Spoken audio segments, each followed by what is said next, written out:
Мисля, че още преди изпълнението на Азербайджан можехме да го прогнозираме, но изчаках все пак състезание. Аз смятам, че рускините каквото и да направят като грешки, все ще останат в тройката. Освен това, последни след тях играят Беларус. Не бива да ги подценяваме, въпреки че Беларус са 6-ти от квалификациите, но явно са направили много грешки. Да, но днес започва от нула състезанието и много зависи как ще се изпълнят композицията днес. Както се видя, испанките ни изпревариха. Азербайджан получиха доста по-висока оценка от вчера. Това е ансамбълът на Унгария. Седми резултат от квалификациите.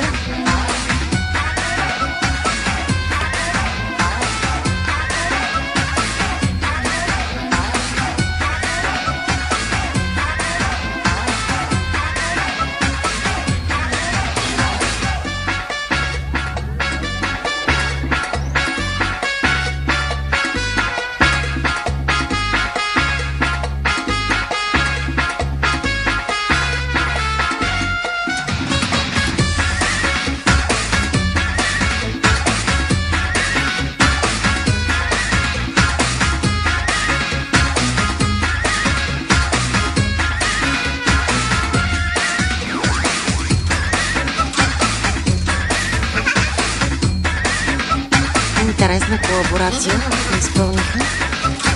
Точно с тези нетипични до сега поддръжки.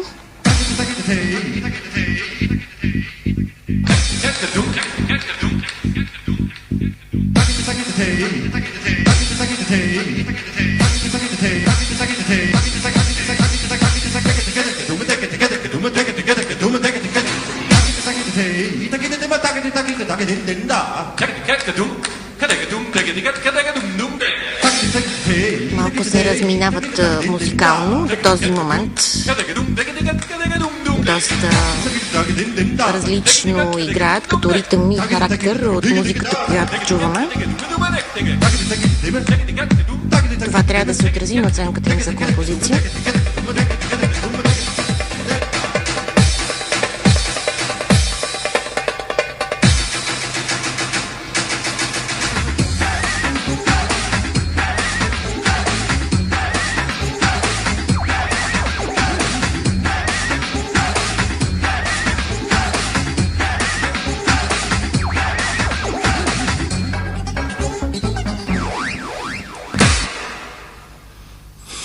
Да, малко неочакван на финал, в смисъл доста хаотичен.